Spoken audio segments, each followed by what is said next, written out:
Hello, नमस्कार मित्रों, कैसे हो? मेरा नाम मनन है, अगर आप पहली बार ये वीडियो देख रहे हो, मैं लास्ट 12 साल से 15 साल से लोगों को सिखा रहा हूँ कि H1B पे या F4 पे आप बिज़नेस कैसे स्टार्ट कर सकते हो। लास्ट 1-2 महीने से मेरे को जो फ़ोन कॉल्स आ रहे हैं, इसके बारे में, तो लोगों का मेन क्वेश्चन है कि क्या अभी भी हम H1B पे बिज़नेस कर सकते हैं, H4 पे बिज़नेस कर सकते हैं? तो उनके अपडेट है कि तो the reason they are asking this question क्योंकि बहुत टाइम से मैंने कोई वीडियो नहीं डाला है कि तो उनको जानना था कि is everything is still fine? So it answer is yes, everything is still fine and even better. Even better इसकी वजह से क्योंकि जो लोग ने 2012, 13, 14 में जिसने बिज़नेस स्टार्ट किया था और अभी उनका ग्रीन कार्ड और सिटीज़नशिप आना शुरू हो गए हैं। So they were like early adopters of the system since I started in 2012 और 2014 से मैं प्रोफेशनली सबको सिखा रहा हूँ। आप यूट्यूब के मेरे पुराने वीडियोस देख लो, it goes back all the way to 2014। तो तभी से आज तक में तब हमारे पास हम एक थियरी को लेके चल रहे थे कि हम लोग कोई भी लॉस, कोई भी गाइडलाइंस को हम ब्रेक नहीं कर रहे, तब H1B की लंबी लाइन चल रही थी और उस वक़्त हमारे पास कोई एविडेंस नहीं था कि हम कर सकते हैं कि नहीं कर सकते, अगर इसके कॉन्सिक्वेंसेज़ क्या होंगे। इवन तो मैंने बहुत सारा लीगली होमवर्क किया हुआ था from all the official guidelines, पर हमारे पास एंड रिज़ल्ट नहीं था। तो हमारे पास एंड रिज़ल्ट अभी ये है last after waiting time of 10-12 years कि सबको ग्रीन कार्ड और सिटीज़नशिप मिल गए हैं, जो लोग अप टू मिलियन प्लस का जो बिज़नेस कर रहे थे नेट प्रॉफिट का on top of their job. So they never had any issue. IRS, USCIS never asked them any question, even though they were asked for their income tax returns during filing the green card and citizenship. आज का topic है H4 और H4 with no EAD।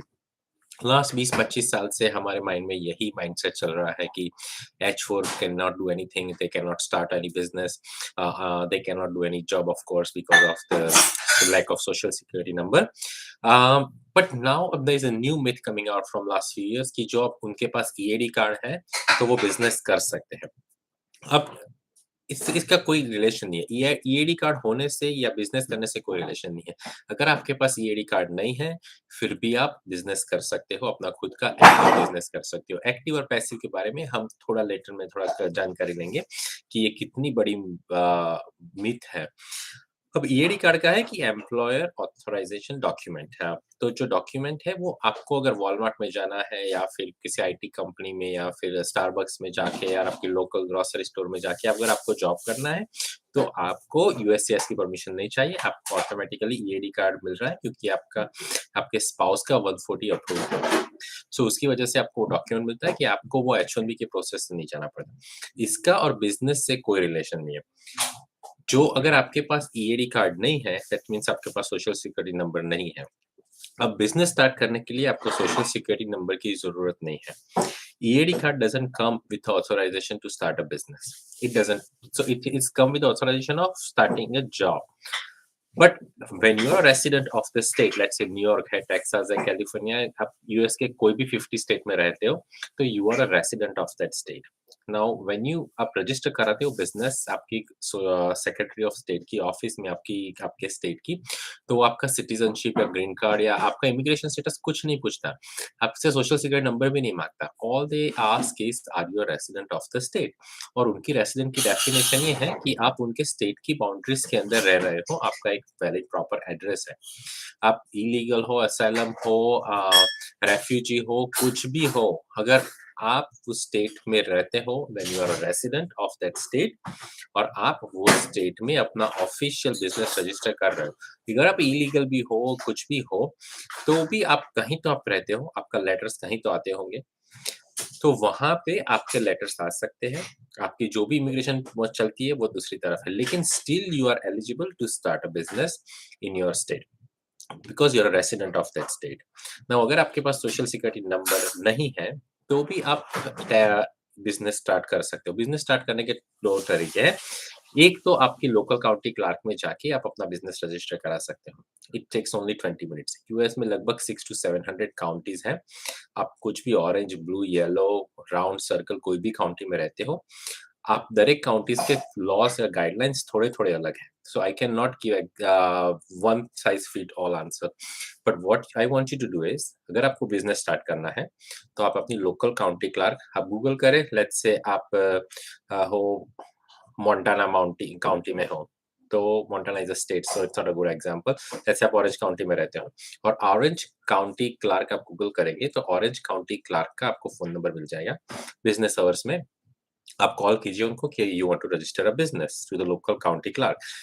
It will most of the cases it will take only 20 minutes. Go into their office, put your business name, एक आपको form देंगे, आपके business का नाम लिखिए, आपका नाम लिखिए, आपका एड्रेस लिखिए और 2-3 और डिटेल होंगी वो अगर आपके पास कोई आईडी हो या स्टेट आईडी हो, कुछ भी हो, वो लेके जाइए, पासपोर्ट तो होगा आपके पास, तो वो आईडी लेके जाइए, आपका बिज़नेस रजिस्टर हो जाएगा लोकल काउंटी क्लर्क में। फिर आईआरएस की वेबसाइट में जाना है और आईआरएस की वेबसाइट में जाके आपको ईआईएन नंबर जनरेट करना है। ये सारी प्रोसेस मैंने अगले वीडियोस में बहुत डिटेल में बताई है। I am not here to explain the whole process because वो पुराने वीडियोस में बताई है। I am here putting a stand कि H4 even with no EAD card can start a business. Now अगर आपके पास सोशल सिक्योरिटी नंबर नहीं है, तो भी आपको the reason you are going to IRS website to generate an EIN number, employer identification number generate करने के लिए that's like a social security number of your business. और आप अपना बिज़नेस अकाउंट खुला सकते हो इस 2 डॉक्यूमेंट से। अगर आप बिज़नेस अमेज़न में करो, एटसी में करो, आप यूट्यूब की चैनल चलाओ, आप freelancer.com पे जाओ, फाइवर पे जाओ, आप आप अपना डांस स्टूडियो चलाओ, आप घर पे से ट्यूशन कर सकते हो, कुछ भी कर सकते हो। You can run your own business as a self employed person. अब जब सेल्फ एम्प्लॉयड का पर्सन आता है, तो लोगों को लगता है कि ओह माय गॉड! हम एम्प्लॉयर-एम्प्लॉयी का रिलेशन ब्रेक कर रहे हैं, इसमें कुछ ऐसा मसला नहीं है। You are the sole owner of the company. Self employed ऐसा नहीं है, you are the sole owner of the company and while doing that you are not breaking any law or any guidelines of the United States. आप USCIS की हो या फिर labour department की हो, कोई भी गाइडलाइंस आप ब्रेक नहीं कर रहे हो। आप अपना खुद का बिजनेस स्टार्ट कर सकते हो, आपको जो भी इनकम हुई है, उसका आपका टैक्स फाइल करना है। टैक्स फाइल और वो सब कैसे करना है, वो मैंने अगले वीडियोस में दिखाया हुआ है।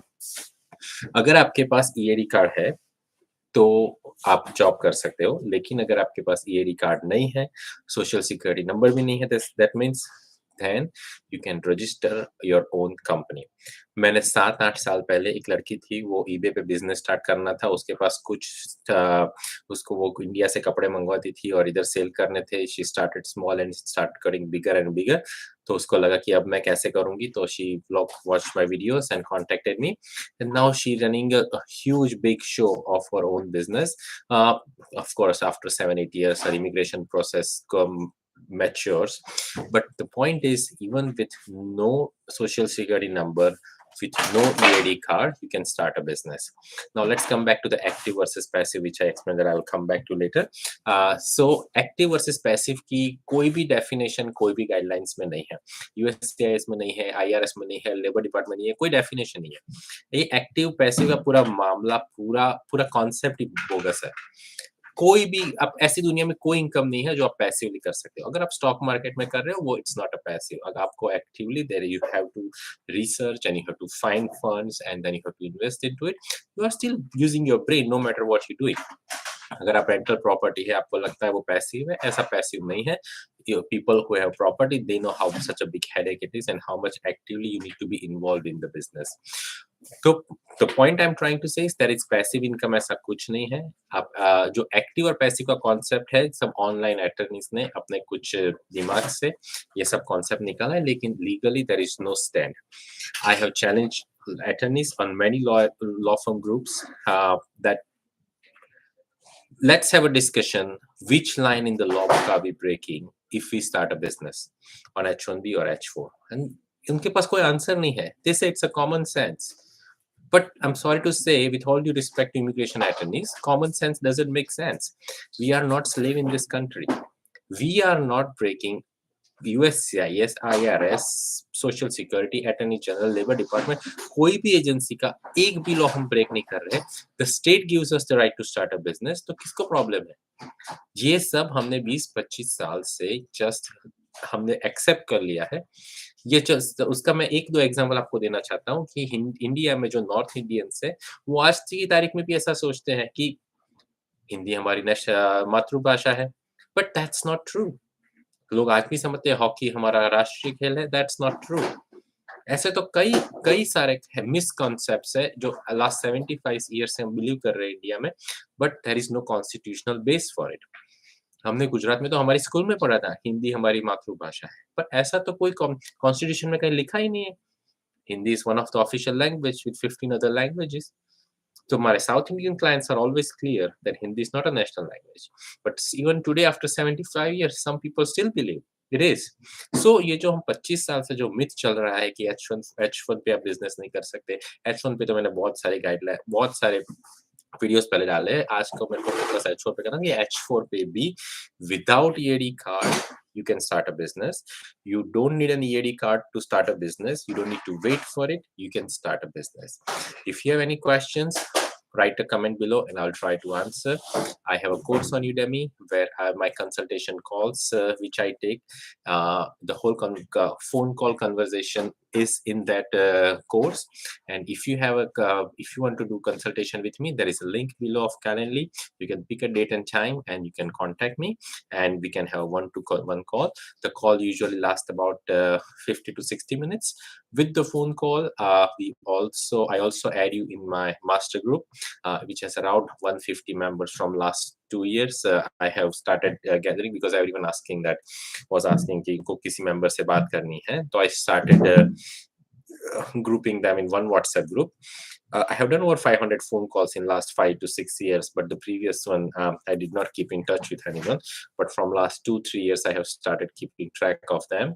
I don't do follow up with them, but you can always, they will be added in our group and you will be in the master group. Okay, so I wish you good